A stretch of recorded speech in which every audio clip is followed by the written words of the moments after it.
ಇನ್ನು ಯೋಗೇಶ್ ಗೌಡ ಕೊಲೆಗೆ ಕಾರಣವಾಗಿದ್ದೇ ಆ ಒಂದು ಘಟನೆ. ಹಾಗಾದ್ರೆ ಕೊಲೆಗೆ ಕಾರಣವಾದಂತ ಆ ಘಟನೆ ಏನು, ಅಂದು ಹೇಗಿತ್ತು? ಯೋಗೇಶ್ ಗೌಡ ಕೊಲೆಗೆ ಕಾರಣವಾಗಿದೆ ಆ ಘಟನೆ 2016 ಏಪ್ರಿಲ್ 23ರಂದು ನಡೆದಿದ್ದ ಸಭೆ ಇದೆಯಲ್ಲ, ಕೊಲೆ ಕಾರಣ ಆಗುತ್ತೆ.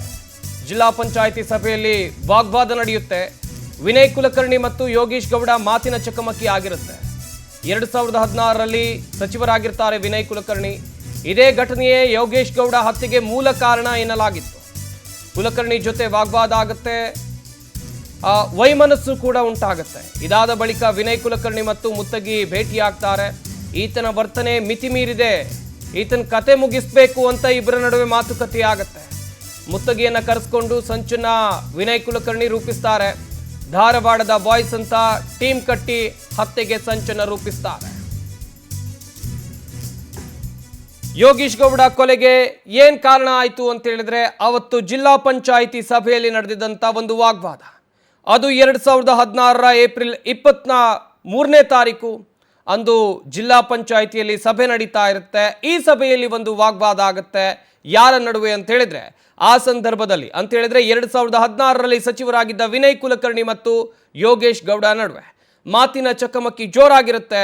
ಇದೇ ಘಟನೆಯೇ ಯೋಗೇಶ್ ಗೌಡ ಹತ್ಯೆಗೆ ಮೂಲ ಕಾರಣ ಎನ್ನುವಂತ ವಿಚಾರ ಸಿಬಿಐ ತನಿಖೆಯಲ್ಲಿ ಗೊತ್ತಾಗಿರೋದು.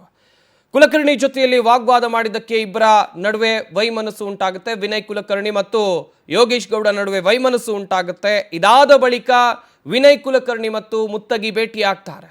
ಭೇಟಿಯಾಗಿ ಏನ್ ಮಾತುಕತೆಯನ್ನ ನಡೆಸ್ತಾರೆ ಅಂತ ಹೇಳಿದ್ರೆ, ಈ ಯೋಗೇಶ್ ಗೌಡ ಇದಾನಲ್ಲ, ಈತನ ವರ್ತನೆ ಮಿತಿ ಮೀರ್ತಾ ಇದೆ, ಈತನ ಕತೆ ಮುಗಿಸ್ಬೇಕು ಅಂತೇಳಿ ಸಂಚನ್ನ ರೂಪಿಸ್ತಾರೆ. ಹಾಗೆಯೇ ಮುತ್ತಗಿಯನ್ನ ಕರೆಸ್ಕೊಂಡು ಸಂಚನ್ನ ವಿನಯ್ ಕುಲಕರ್ಣಿ ರೂಪಿಸ್ತಾರೆ. ಅದಕ್ಕೊಂದು ಗ್ಯಾಂಗ್ ಅನ್ನ ಕಟ್ಕೊಳ್ತಾರೆ. ಆ ಗ್ಯಾಂಗ್ಗೆ ಇವರು ಇಟ್ಟಂತ ಹೆಸರು ಧಾರವಾಡ ಬಾಯ್ಸ್. ಧಾರವಾಡ ಬಾಯ್ಸ್ ಅಂತ ಹೆಸರು ಇಟ್ಕೊಂಡು ಸಪ್ತಾಪುರ ಜಿಮ್ನಲ್ಲಿದ್ದಂಥ ಯೋಗೇಶ್ ಗೌಡನನ್ನ ಬೆಳ್ಳಂ ಬೆಳಗ್ಗೆ ಕೊಚ್ಚಿ ಕೊಂದಿದ್ರು. ಅದು 2016ರಲ್ಲಿ. ಸದ್ಯಕ್ಕೆ ಪ್ರಕರಣದ ತನಿಖೆಯನ್ನು ನಡೆಸಿದಂಥ ಸಂದರ್ಭದಲ್ಲಿ ಗೊತ್ತಾದಂಥ ವಿಚಾರಗಳಿವು. ಸಾಕಷ್ಟು ಅಂಶಗಳು ಕೂಡ ಸಿಬಿಐ ತನಿಖೆಯಲ್ಲಿ ತಿಳಿದು ಬಂದಿದೆ. ಏಪ್ರಿಲ್ ಹಾಗೆಯೇ 2019ರಲ್ಲಿ ಈ ಬಗ್ಗೆ ಇನ್ನಷ್ಟು ಮಾಹಿತಿಯನ್ನು ಕೊಡ್ತಾರೆ ನಮ್ಮ ಪ್ರತಿನಿಧಿ ಸುಚಿತ್ರಾ. ನೇರ ಸಂಪರ್ಕದಲ್ಲಿ ಜಾಯ್ನ್ ಆಗ್ತಾ ಇದ್ದಾರೆ. ಸುಚಿತ್ರಾ, ಕೊಲೆಗೆ ಕಾರಣವಾದಂಥ ಘಟನೆಗಳನ್ನು ರಿವೀಲ್ ಮಾಡ್ತಾ ಹೋಗೋದಾದ್ರೆ ನಿಜಕ್ಕೂ ಕೂಡ ಆಘಾತಕಾರಿ ಆದಂಥ ಒಂದು ಸಣ್ಣ ಜಗಳದಿಂದ ಒಂದು ಕೊಲೆಗೆ ಅಂದಿನ ಸಂದರ್ಭದಲ್ಲಿ ಸಚಿವರಾಗಿದ್ದಂಥ ವಿನಯ್ ಕುಲಕರ್ಣಿ ಅವರು ಸ್ಕೆಚ್ ಹಾಕಿದ್ರು ಅಂತ ಹೇಳಿದ್ರೆ ನಿಜಕ್ಕೂ ಕೂಡ ಆಘಾತಕಾರಿ. ಎಕ್ಸ್ಪ್ಲೈನ್ ಮಾಡ್ತಾ ಹೋಗೋದಾದ್ರೆ. ಸಂಪತ್, ಏನು 2016ರಲ್ಲಿ ಯೋಗೇಶ್ ಗೌಡರ್ ಜಿಮ್ನಲ್ಲಿ ಬರ್ಬರವಾಗಿ ಕೊಲೆ ಆಗ್ತಾನೆ. ಅದಾದ ನಂತರದಲ್ಲಿ 2017ರಲ್ಲಿ ಈ ಒಂದು ಪ್ರಕರಣವನ್ನ ಏನು ಜಿಲ್ಲಾ ಕೋರ್ಟ್ನಿಂದ ವರ್ಗಾವಣೆ ಮಾಡಬೇಕು ಅಂತ ಹೇಳಿ ಯೋಗೇಶ್ ಗೌಡರ್ ಪತ್ನಿ ಹಾಗೆ ಆತರ ಸಹೋದರರು ಅರ್ಜಿಯನ್ನ ಸಲ್ಲಿಕೆ ಮಾಡುವಂಥದ್ದು. ಅದಾದ್ಮೇಲೆ 2019ರಲ್ಲಿ ಆ ಒಂದು ಪ್ರಕರಣ ಅಂದಿನ ಸರ್ಕಾರ ಅದನ್ನ ಸಿಬಿಐಗೆ ಹಸ್ತಾಂತರವನ್ನ ಮಾಡುತ್ತೆ. ಅದಾದ ಮೇಲೆ ಸಿಬಿಐ ಈ ಒಂದು ಪ್ರಕರಣದ ಬಗ್ಗೆ ತನಿಖೆಯನ್ನ ಮಾಡುತ್ತೆ. ಈ ಒಂದು ಸಂದರ್ಭದಲ್ಲಿ ಸಾಕಷ್ಟು ಅಂಶಗಳು ಬೆಳಕಿಗೆ ಬರುತ್ತೆ.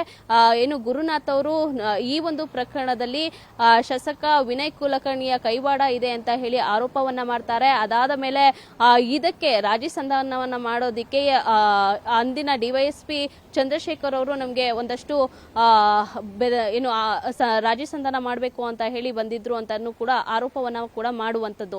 ಅದಾದ ಮೇಲೆ ಸಿಬಿಐ ಅಧಿಕಾರಿಗಳು ಈ ಒಂದು ಪ್ರಕರಣದತ್ತ ಒಂದಷ್ಟು ತನಿಖೆಯನ್ನ ಮುಂದುವರಿಸ್ತಾರೆ. ತನಿಖೆ ವೇಳೆಯಲ್ಲಿ 2016ರಲ್ಲಿ ಏನು ಧಾರವಾಡದ ಜಿಲ್ಲಾ ಪಂಚಾಯಿತಿಯಲ್ಲಿ ಸಭೆ ಆಗುತ್ತೆ. ಈ ಒಂದು ಸಭೆಯಲ್ಲಿ ವಿನಯ್ ಕುಲಕರ್ಣಿ ಹಾಗೆ ಯೋಗೇಶ್ ಗೌಡರ್ಗೂ ಒಂದಷ್ಟು ಮನಸ್ತಾಪಗಳು ಉಂಟಾಗುವಂಥದ್ದು. ಅದಾದ ಮೇಲೆ ಏನು ಬಸವರಾಜ್ ಮುತ್ತಗಿ ಹಾಗೆ ವಿನಯ್ ಕುಲಕರ್ಣಿ ಸೇರಿಕೊಂಡು ಈತನನ್ನ ಹೇಗಾದ್ರೂ ಮಾಡಿ ಮುಗಿಸ್ಬೇಕು ಅಂತ ಹೇಳಿ ಏನು ಸಂಚನ ರೂಪಿಸುವಂತದ್ದು. ಅದಾದ ಮೇಲೆ ವಾಟ್ಸ್ಆಪ್ ಗ್ರೂಪ್ ಅನ್ನ ಕೂಡ ಮಾಡ್ಕೊಂಡಿರ್ತಾರೆ, ಧಾರವಾಡ ಬಾಯ್ಸ್ ಅಂತ ಹೇಳಿ. ಯಾವ ರೀತಿಯಾಗಿ ಈತನನ್ನ ಮುಗಿಸ್ಬೇಕು, ಯಾರೆಲ್ಲ ಇದಕ್ಕೆ ಈ ಒಂದು ವಾಟ್ಸ್ಆಪ್ ಗ್ರೂಪ್ ನಲ್ಲಿ ಇರಬೇಕು ಎಲ್ಲವನ್ನು ಕೂಡ ಪ್ರೀ ಪ್ಲಾನ್ ಮಾಡಿ 2016ರಲ್ಲಿ ಸಪ್ತಾಪುರ ಬಳಿಯ ಒಂದು ಜಿಮ್ ಬಳಿ ಯೋಗೇಶ್ ಗೌಡರನ್ನ ಕಣ್ಣಿಗೆ ಕಾರದ ಪುಡಿಯನ್ನ ಎರಚಿ ಬರ್ಬರವಾಗಿ ಹತ್ಯೆ ಮಾಡಿರುವಂತದ್ದು ಸದ್ಯ ಈ ಎಲ್ಲ ಕೊಲೆಗೆ ಮುಖ್ಯ ಕಾರಣವೇ ಜಿಲ್ಲಾ ಪಂಚಾಯಿತಿಯಲ್ಲಿ ಆಗಿದ್ದಂತಹ ಒಂದು ಸಭೆಯಲ್ಲಿ ವಿನಯ್ ಕುಲಕರ್ಣಿ ವಿರುದ್ಧವಾಗಿ ಮಾತನಾಡಿದ್ದ ಅನ್ನೋ ಒಂದೇ ಒಂದು ಕಾರಣಕ್ಕೆ ಬಸವರಾಜ ಮುತ್ತಗಿ ಹಾಗೆ ವಿನಯ್ ಕುಲಕರ್ಣಿ ಏನು ಬಸವರಾಜ ಮುತ್ತಗಿ ಇದೀಗ ಏನು ಜನಪ್ರತಿನಿಧಿಗಳ ವಿಶೇಷ ನ್ಯಾಯಾಲಯದಲ್ಲಿ ಆತನೇ ಮಾಫಿ ಸಾಕ್ಷಿಯಾಗಿ ಬಂದಿರುವಂತದ್ದು, ಆತನನ್ನ ನಿರಪರಾಧಿ ಅಂತ ಹೇಳಿ ಈಗಾಗಲೇ ಕೋರ್ಟ್ ಕೂಡ ಆದೇಶವನ್ನು ಹೊರಡಿಸಿರುವಂತದ್ದು.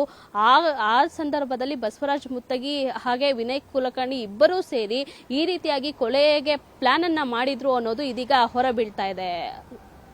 ಸಂಪತ್, ಥ್ಯಾಂಕ್ ಯು ಸುಚಿತ್ರಾ ತಮ್ಮೆಲ್ಲ ಡೀಟೇಲ್ಸ್ಗಾಗಿ.